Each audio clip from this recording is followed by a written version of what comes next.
Okay, welcome back to the Desert Harvest. I'm Pete Deely, and I have my partner in crime, Oren Molovinsky. Oren, It's been a while, Pete. it's How you been, doing? I'm doing okay. And I know over at Barrio and Bagel and Slice, I heard this rumor that you promoted a cheese. What?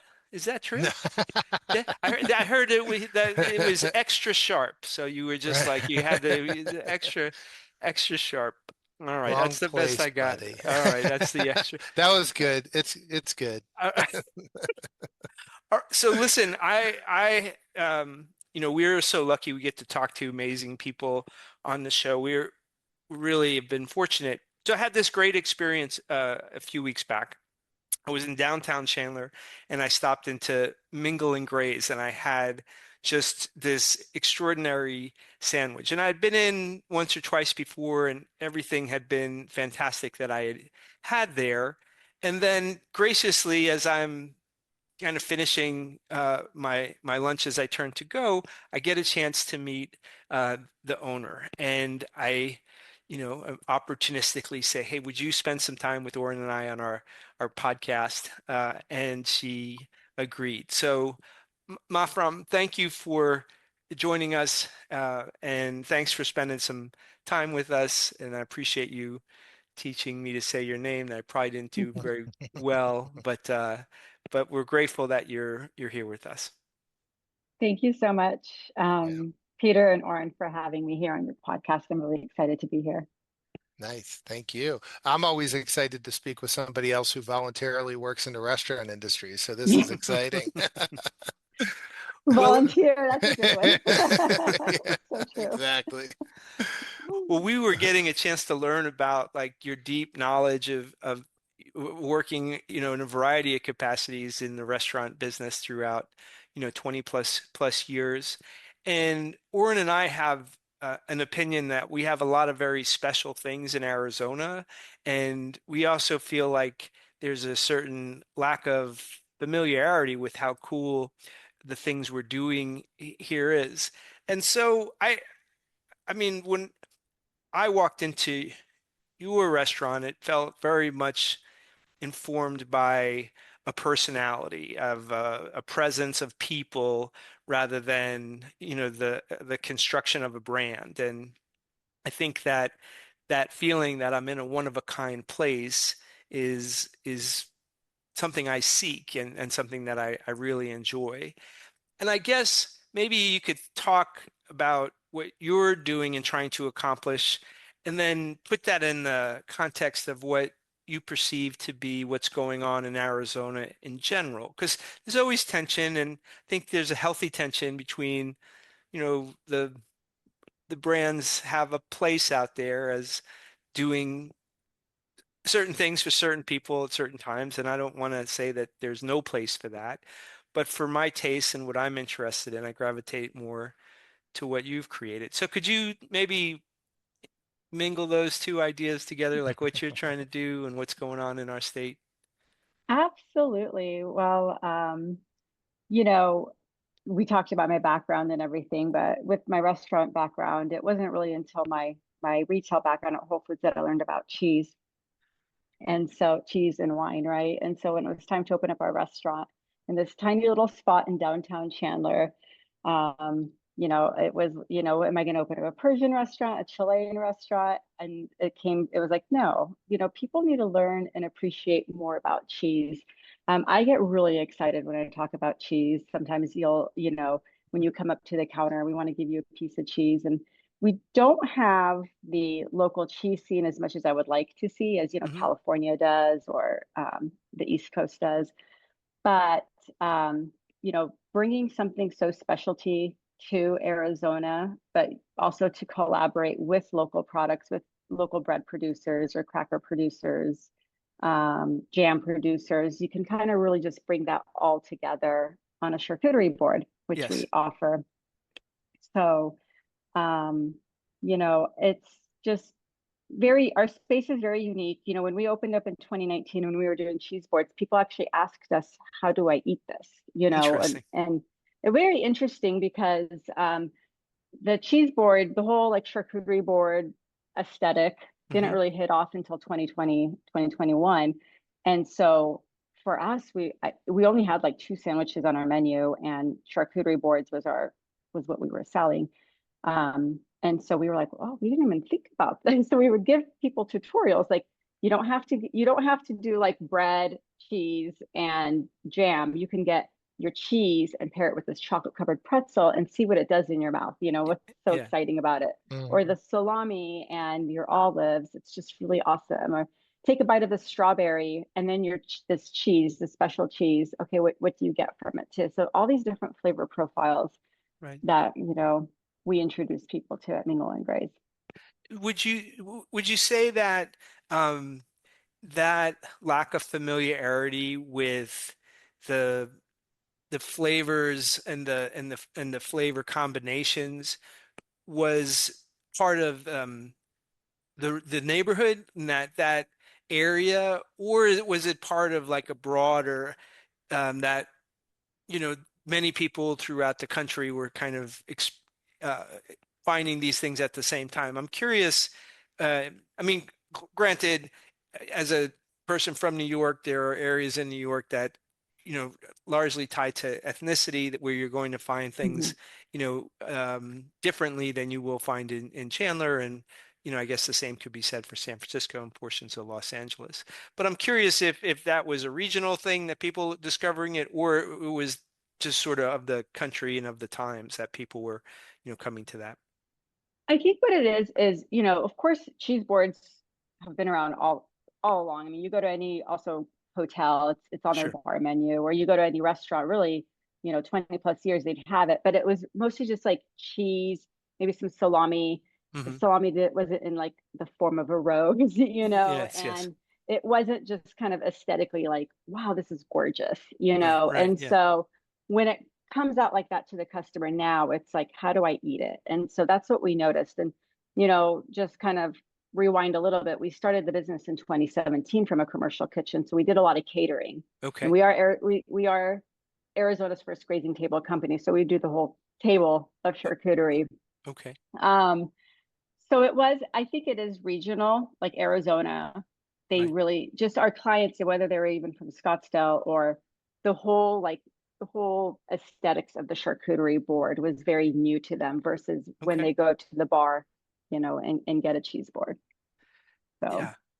So as you've and Oren and I are interested in this notion of education in terms of bringing things that people are unfamiliar with and letting them experience things that they wouldn't otherwise experience, and to transform based on flavor, based on the aesthetic experience we think is very important. What does it feel like to go and have these things in?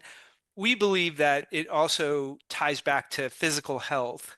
And so when you are in your cheese selection process, um, can you talk a little bit about why you select certain cheeses versus others? And perhaps, do you think about the provenance of the ingredients in those cheeses besides the flavor profile? And um, so I'm wondering, as perhaps people were introduced to cheese boards with less quality cheeses and less yeah. quality salami, how you've thought about the construction as it relates to the ingredients of your charcuterie boards. Right. So the ingredients in cheese is very important to us. So when we do import cheeses, it is usually from the small family creameries. When you're going through your cheese selection Oh yeah. process, I would just like to hear a little bit about how you make those choices. And I guess beyond flavor, I am curious, is it important to you where those ingredients came from? And then we have an opinion that often the best tasting things are also the things that are best for you. So when you select any cheese, perhaps do you think there's a difference in the nutritional value of the cheese that you're selecting? Yes, absolutely. When you're getting your cheeses from small creameries or just in general when you're importing them from Europe, they're using first of all their cows are not caged and Mm, crammed, and they're not getting they're not milking them in crowded um, facilities. They have access to really great hay or grass. Right. So, we do have this connection with some of the producers as well. It's another thing that's kind of a buzzword that people are talking about right now is rennet and cheese, a lot of the Yes. Yeah. bioengineered rennet. And so that's just kind of scares everybody. You're like, oh my gosh, all cheese is bad. And that's not correct. It's the Right. processed cheeses or the mass produced cheeses that you see in the Hmm. supermarkets along the walls, like I'm not Yeah. going to say any name brands or anything, but you know what Sure. I'm saying. But you're not going to get that, any other cheeses that you get from small cheese shops, you're going to get the higher quality cheeses that don't use that bioengineered rennet. Because of course, whatever you put in your system is you're putting into your body. And so we don't bring any of those cheeses. I call them deli cheeses, Yeah. or the pre-shredded cheeses, or just that bulk Yeah. orange cheese that you see. So Uh, that's really important. So, how do you in your shop, how do you find is the most effective way to tell that story of the craftsmanship and the quality versus being compared to a commodity, driven product like the deli cheeses? Mhm. And do you feel like the Arizona consumer, especially Phoenicians, are responding to that? Do you see that response? As slowly, I would say, Hmm. I do try to educate our customers. We host cheese and wine pairing classes or, charcuterie board building classes. And I do explain, like, this is why you're paying more. This is why this cheese is like $30 a pound, and, Hmm. costs more than a ribeye, right? That you get from the store. Um, there are I like to educate, but not overly educate them, really just kind of if they ask us. But it is hard. Having a cheese focused restaurant is very hard because the ingredients are very expensive that we bring in. Hmm. And then to translate it when they purchase something, it's like, well, I could just go to the supermarket and get my Yeah. cube deli, Hmm. charcuterie board with the kale for $20, but you get what you pay for. But it's hard to say that to somebody. You're not going to say that, Right. Yeah. Yeah. you Yeah. have to have that customer service, but it's more just explaining like, this is the quality you're paying and it's going to make you feel good. And we hear that a lot, actually. People who are first or second time diners, when they're done, they're like, oh my God, this is really good. And I don't feel like Hmm. blah, and it's like, Yeah. because the cheeses we're using, they're not, I mean, if you're a little bit lactose intolerant, these are aged cheeses that lactose isn't as, Right. strong. So Yeah. No, that's great. And I guess from a different standpoint, you mentioned that you work with there aren't a lot of cheese makers here or cheese producers here in the state, at least not the type that you would serve in your shop. yeah. So, um, how do you find the collaborative environment with producers here in Arizona? I mean, have you been able to maybe show your customer, tell the story through the lens of the producer sometimes, or whether they're here or in Europe or California or wherever? Yes, we do share that story about, where is this cheese coming from? Or, um, we were part of a program called Adopt-an-Alp. I don't know if you're familiar with that program, but we would adopt it's literally you're adopting a creamery in the Alps.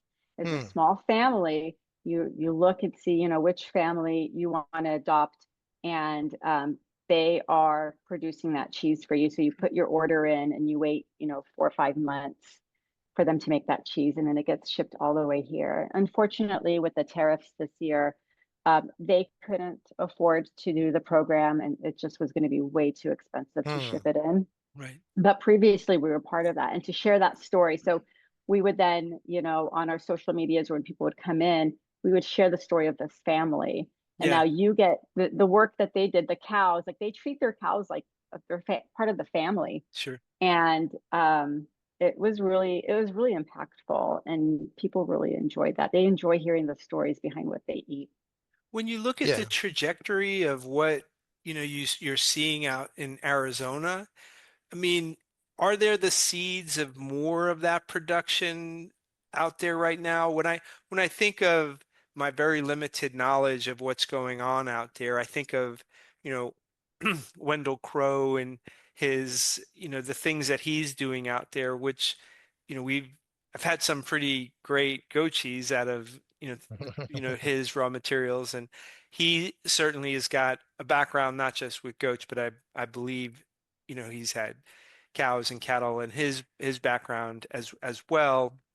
And as just a consumer of milk, I mean, I see present more um, raw milk that comes locally, and some things that I hadn't seen even 6 or 8 years ago, where I really might have to look for something. It's not the case. So I'm curious if you think that we'll see more of that in Arizona, or has the market not sufficiently matured? I mean, it seems like you're at the edge of bringing awareness to why this is so great. I mean, cost aside, if somebody experiences this, the flavor is the best ambassador, right? Where you go, I didn't really realize these type of things could taste as good as they do. And that, will find its level from a price point perspective, in my opinion. But not the education of like, why is this so awesome? Um, you got to get the word out. But do you think we'll have more Arizona options for these types of things in your, I or not? Yeah. I would love to see that. I don't know if our environment is like, our climate Okay. allows for it. I'm not sure. I'm not a I know I mean, obviously it's Arizona. We're known for our dairy farmers as well too. Um, it would be great to see more. I mean, we did have Hassayampa, I believe, a while back. They did have a creamery Mm, at their vineyard, and then they halted production. So we would bring in their cheeses, and it had a really, it was really nice because it was an aged cheese, mm. and so and I believe it was actually pasteurized. But yeah, I think I would love to see it, but it's okay if it's not. Like, we don't have to do everything, Yes, right, right. we don't have to produce everything. It's really great to try to do our best to support the US economy and cheeses, but Yeah. also, I mean, Europe has been doing such a great job with it. I would love to get more into like Mexican cheeses, Mm, educate people more, because Mexico has a really great, yes. a lot of cheeses that are just Mhm. fantastic that I would love to bring in and play around with. Yeah, and as far as we're concerned, Mexico is local. So Oh, Mexico is local, right?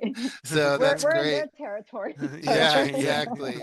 Yeah, at well, Don, my business partner with Barrio yeah. Bagel and Slice, and he produces a mesquite loaf, and he visited a really nice like seaside village in Mexico where they're specialized in a certain type of mesquite pods, and they grind them, and he'll only make the bread when they can produce Wow.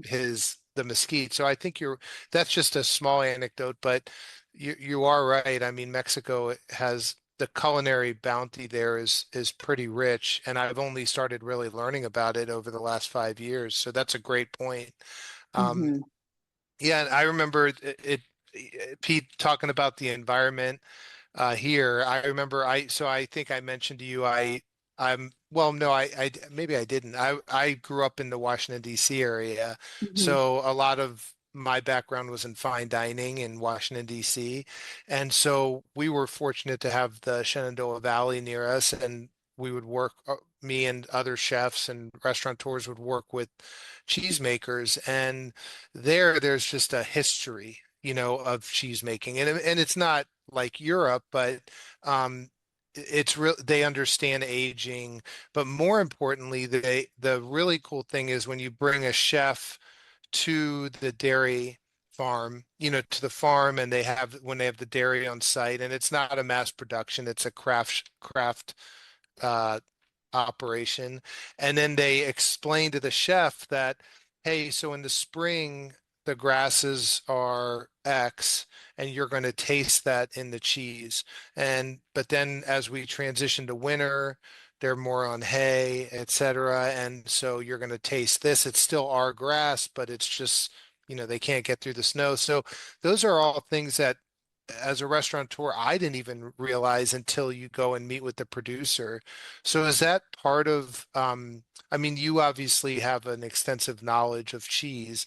Uh, What part of that comes from your own research and just culinary education?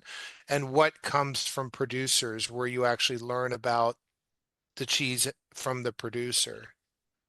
That's a really great question. I'd love to share that.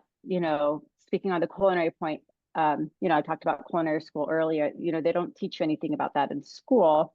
And the restaurants I worked at, nobody really talked about cheese. It wasn't until I was the wine buyer for Whole Foods and then a cheese Mm, specialist. I was there mhm. for 6 years, and I always say before the Amazon takeover. So Right. Yeah. truly, the John Mackey Whole Yeah. Foods, Nice. where he invested in his employees and his team members, I got on the job training on cheese. We would learn, and I was also the team trainer. So then I would have to learn, and then I would have to train our Mm. team, and that's how I learned about cheese. And 6 years of just getting paid to learn and eat cheese. Like we had 300 different cheeses at the time when I was at that Whole Foods. Wow. And it was on the job training that I learned. And then sometimes getting to meet the makers. And so that's where I learned everything. And then Mhm. building a connection with our producers and our vendors, like Forever Cheese, for example. They're based in New York City, but they import cheeses from Italy, Croatia, Yeah. and Spain. And they have been, and so now being on the industry side of things, they have been a wealth of knowledge. And a lot of times, you would get a wheel of cheese in, but then your next order looks completely different. And you're like, wait, is this bad? And it's not. It's just because, the your environment, or while the cheese is aging in the cave, there's different yeasts and bacterias, and it changes with the seasons, with the weather.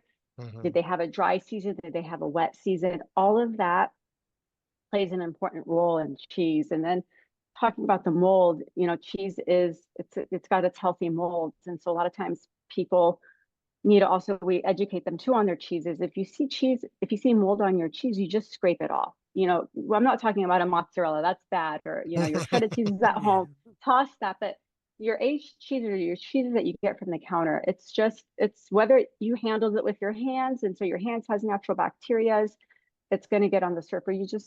You're just going to scrape it off. I just get really excited when I talk about cheese because No, that's cool. there's so much about it. It's a superfood. It's a fermented food. It's really good for your gut.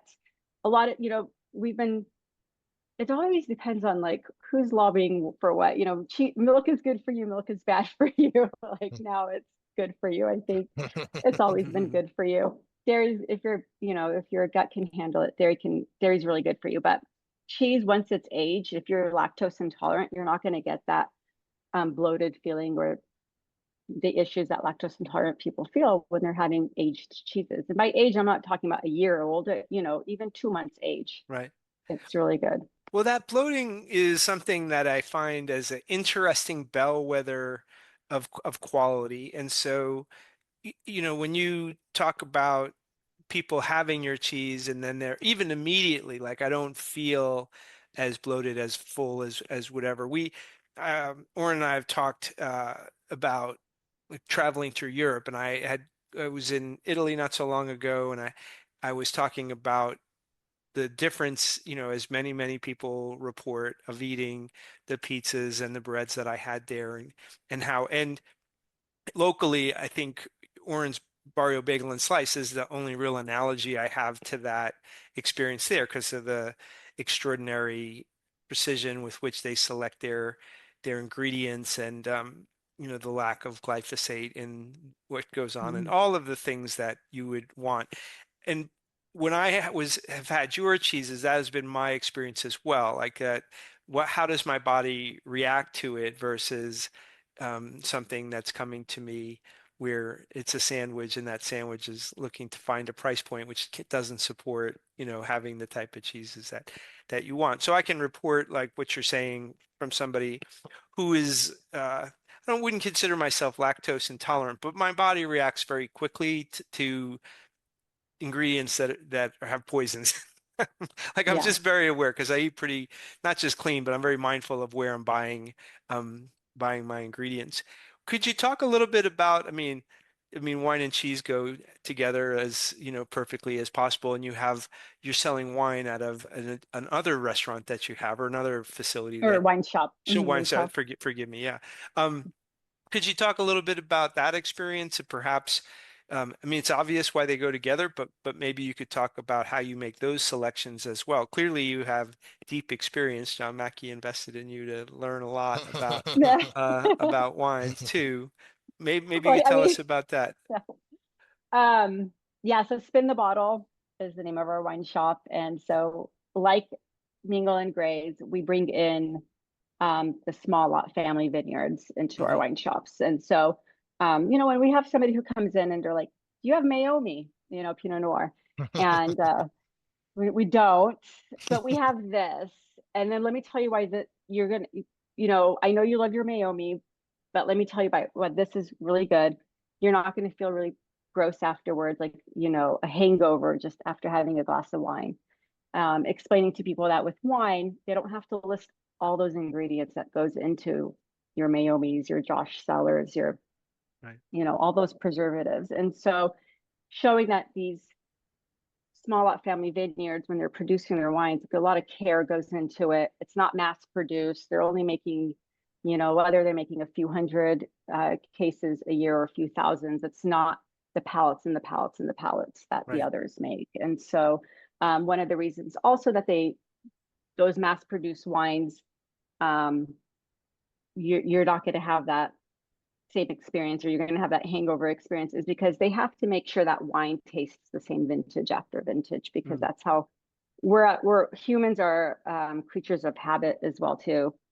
And so if something doesn't taste the same, they're going to automatically cancel it. But we should change that mindset as Right. we dine out or as we go out, because we have to understand that if something is truly a craft, if it's made by hand, it's not going to be perfectly molded, taste the same, look the same as the McDonald's cheeseburgers, right? Like that's Mm. just junk that goes into it. There's a reason why you should be okay with a little bit of fluctuation. And so that's why when you get this bottle of wine, this vintage to the next vintage is going to vary differently, because they're not going to be adding Mm. um, different ingredients to make sure it tastes the same exact way. And so that's what we do at Spin the Bottle. And so when we teach our classes and workshops at our retail shop too, we talk about that as well.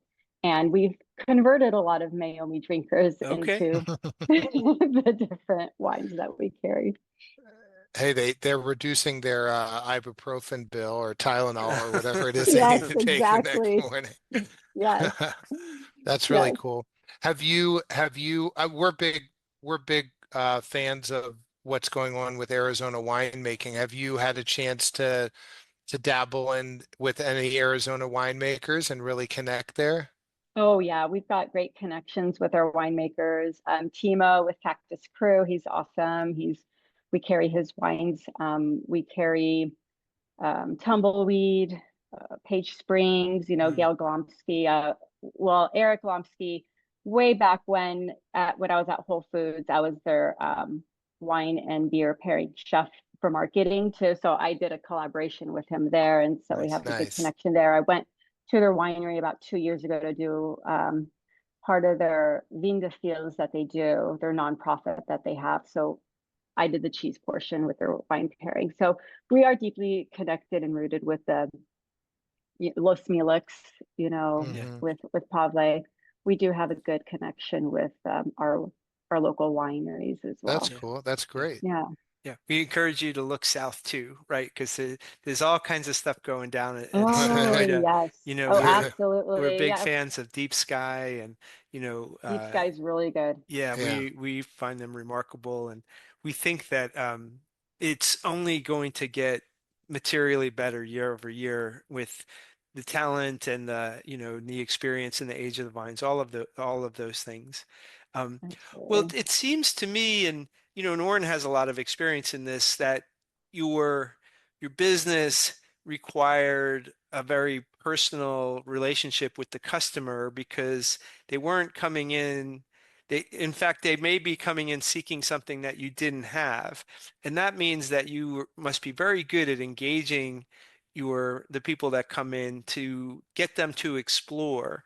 Um, do you feel like as you look at what's ahead of us and in the community that that there's more acceptance of difference and willingness to find out what Arizona has to offer in terms of wine and open your minds about, what does it mean to buy cheese that's not wrapped in plastic? And I mean, and for some people, maybe it's at that basic level, right? They just have never had something the way you're offering. But I mean, what's your prognosis? Do you feel like there's more of that ahead of us?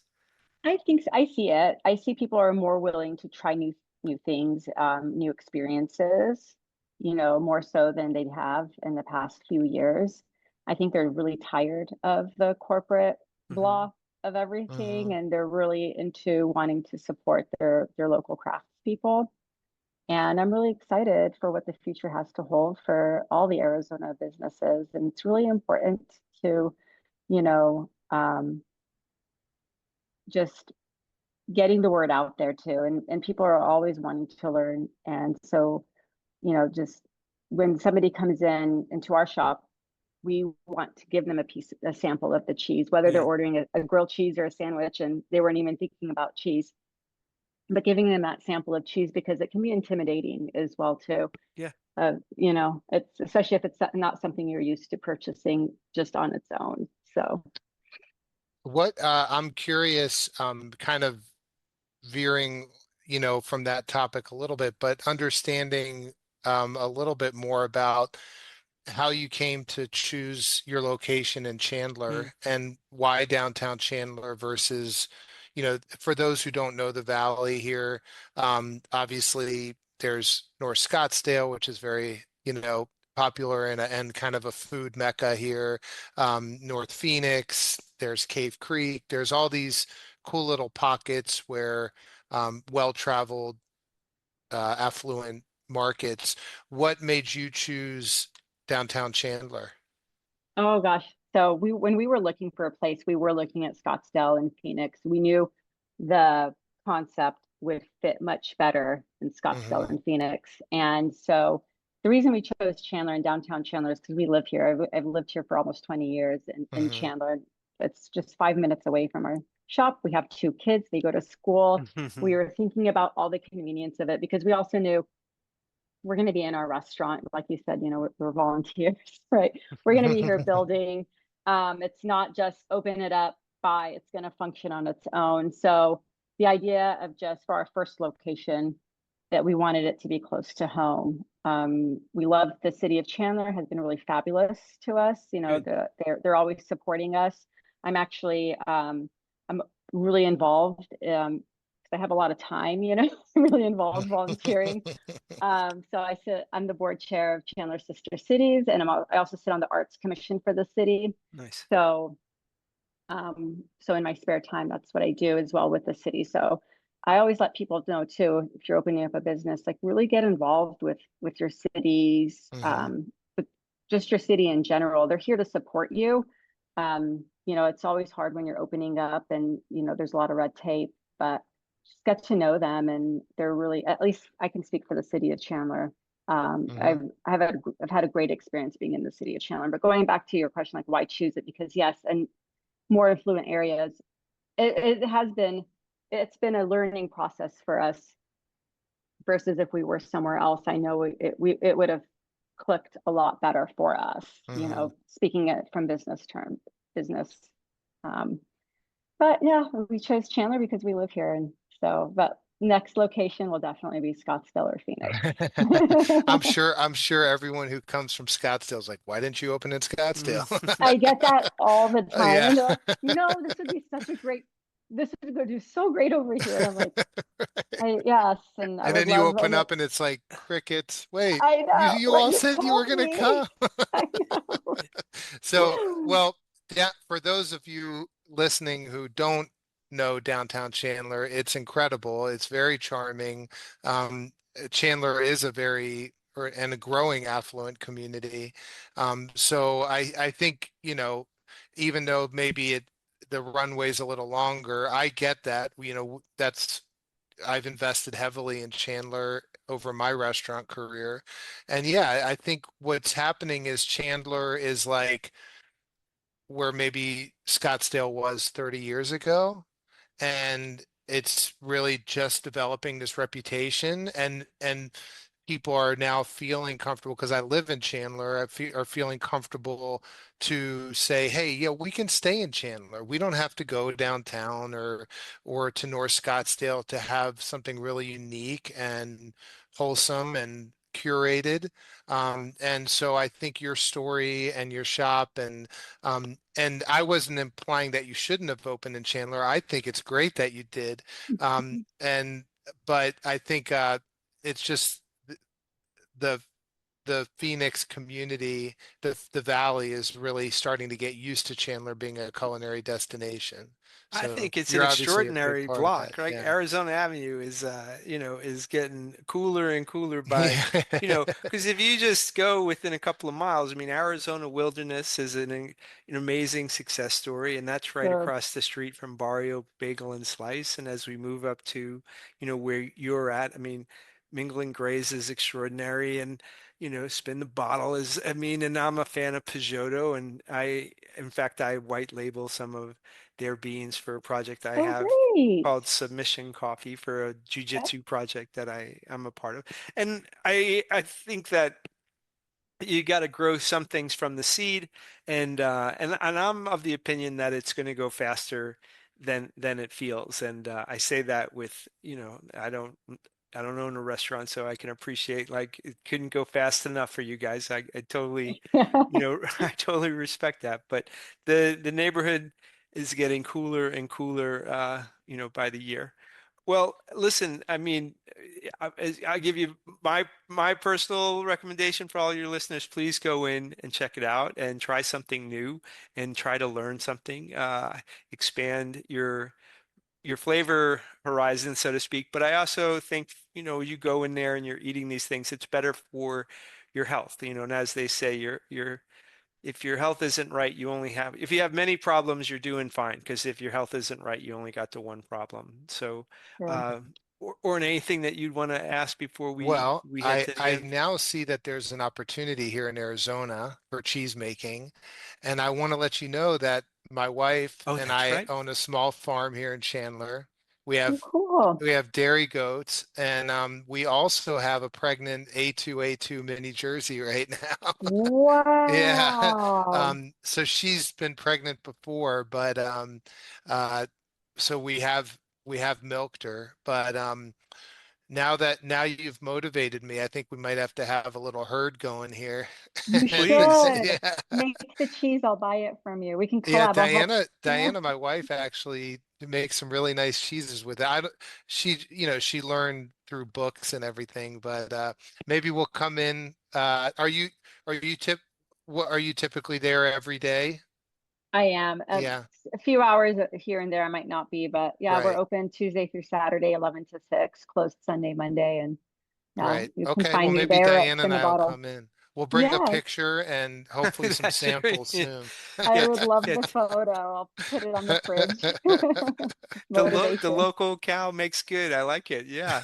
I think especially you live in Chandler, I think that would be amazing to make some Isn't cheese. that cool? Yeah. That's so Just a cool. few Where's your miles away. farm?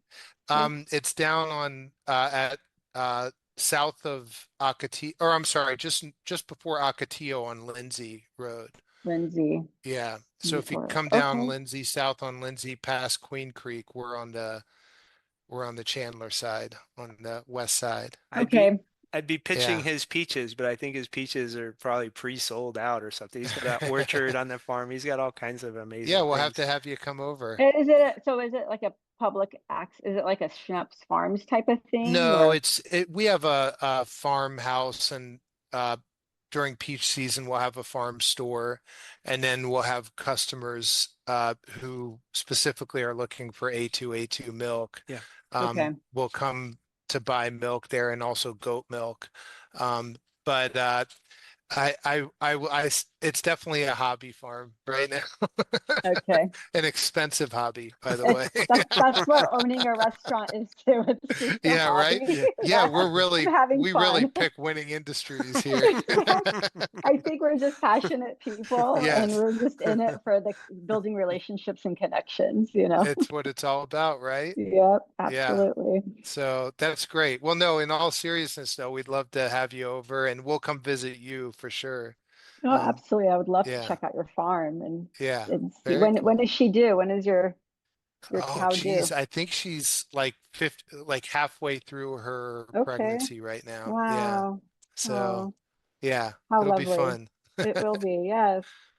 Well, we're excited to, continue to kind of watch just your progress over time, and maybe you'll come back and tell us, how things have changed in the future. We can kind of do an update on how the education in the Chandler community is going and how the business is growing, and we're excited about what's possible here, and the nice unintended consequence here that Oren's got exactly what you're talking about. You're going to the Alps to get to know the family and the cow. Well, I can take you 10 minutes from where you're at and I introduce love that. introduce you. Yeah, Yeah. yeah. Excellent. Well, thank you again, and we look forward to future conversations. Thank you. Next time Thank you. I'll tell you that I've brought in his cheeses and we'll talk about that. Yeah, Yeah. That right. sounds good. That sounds good to me. Good plan. All right. Thanks, y'all. Thank you. All right. Bye-bye.